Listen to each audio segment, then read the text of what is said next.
The Zionist claim to Palestine is a common claim. We all make it. We of the West particularly, we make it a lot. We Americans make it. The Australians make it. The Canadians, the South Americans. It's quite a common thing. It boils down to our gods. God gave us this land, and ignoring the Canaanites and the native peoples, presumably because they weren't a kingdom.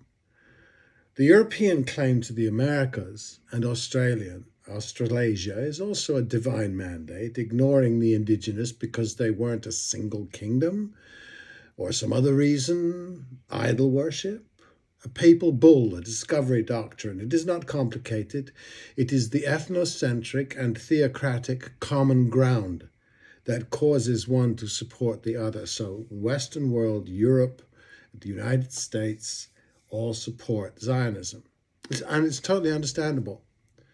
Then that common ground morphs into a natural common assumption amongst the sky daddy peoples of the world that the Jewish identity is just like English or American identity, and that we feel this way about our ancestral and religious homeland. And if we hesitate to say, oh yes, I see what you mean. I, as an Englishman, have a homeland, as a Christian Englishman, and that is all you are asking for. End quote. We are anti many things the West holds sacred. It's clever. History shreds the argument, but I've done that already. Don Lemon caught it recently. The identity politics of minorities abused by European colonialism and its various adaptations has been a reaction to about 1,000 years of white male identity being the only one. Had the West really been the wise and secure culture it claims to be, this would have been obvious to them. In fact, the discovery doctrine is a pathological one. Manifest destiny is egomania, an inevitable outcome of the unequally yoked of Paul and the chosen people of Deuteronomy. And once again, the Zionist can say to the Christian or even the Muslim, you feel the same way about your community as I about mine, but I don't. And by now we know I am in a self-exile, oh dear, or rather a happy nomad whose identity is not attached to a tribe, or rather it is attached to the biggest tribe, which is no tribe at all. There's a passage in the play The Persians by Aeschylus. I remember it. I was part of a performance I did about a classical Athenian actor carved out of the great Mary Renaud novel The Mask of Apollo. The Persian messenger in the Persian play tells the queen Atossa what he saw at the naval battle at Salamis between the Greeks and Persians in 480 BC. He said, the Greek commander shouted to his forces, onward, you sons of Greeks. Set free the lands of your fathers. Rescue your sons, your wives, and your holy places, shrines of the ancestral gods and tombs of those who begot you. To battle, winner takes all, end quote, stirring stuff.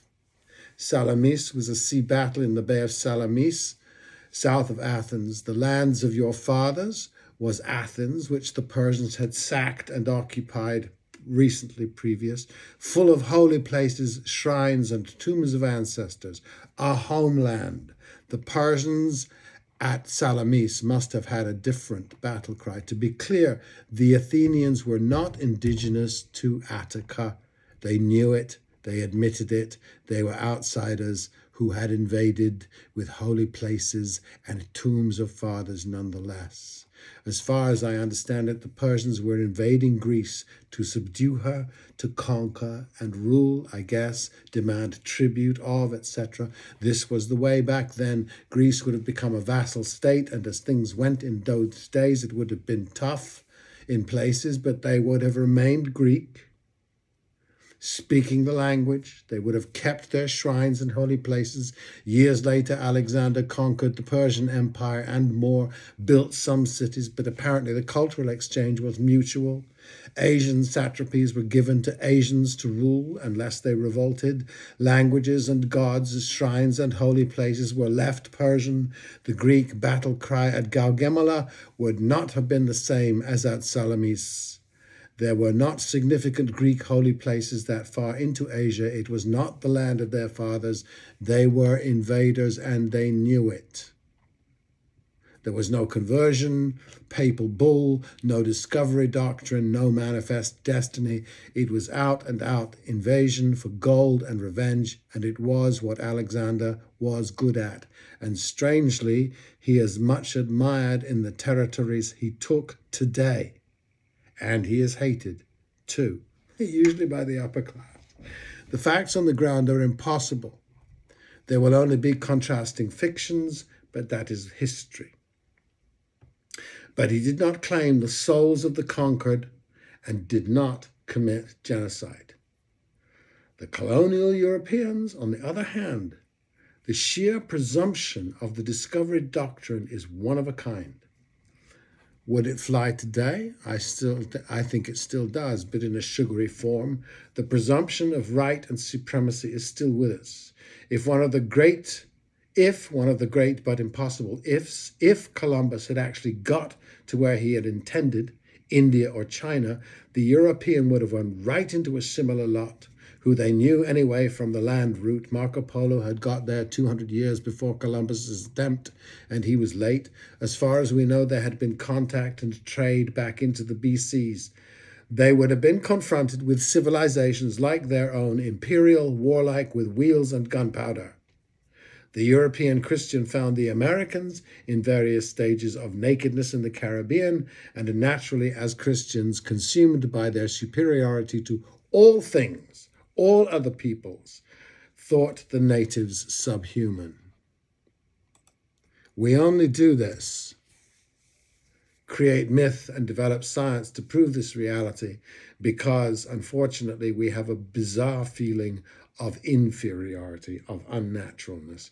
Of course, we have a supreme deity and fall away gradually from there downwardly.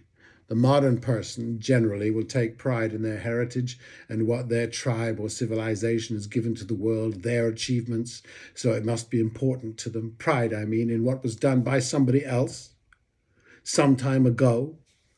And we, who they never knew, never dreamed of, take pride in our own identification with them.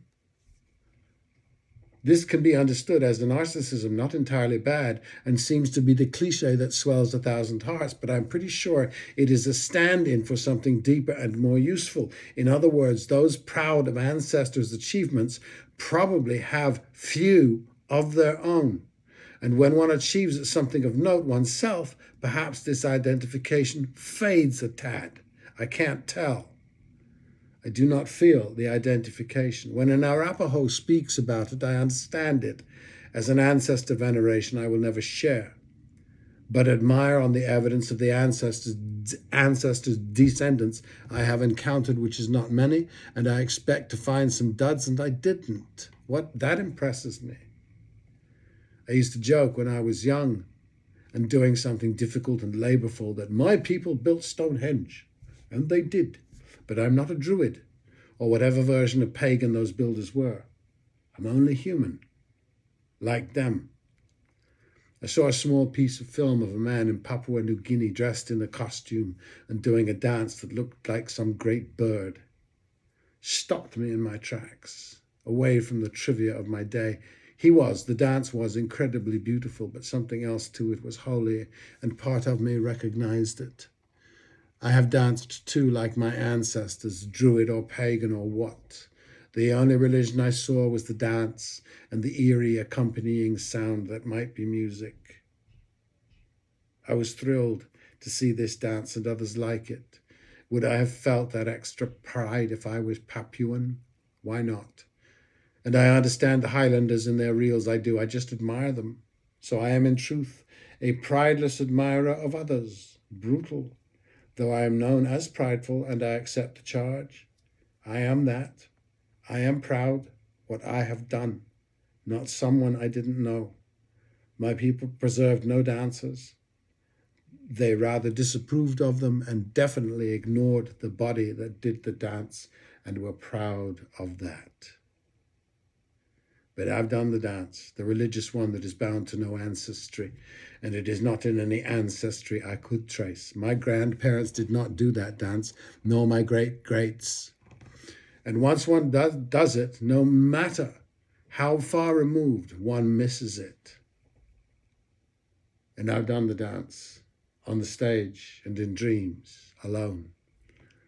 And I've seen it in the strangest places. The high school marching band, the sock hop, the punk pogo, the dashing white sergeant, flamenco, line dancing, and the Zorba thing, and it's all drums in it. Ancestry is drums.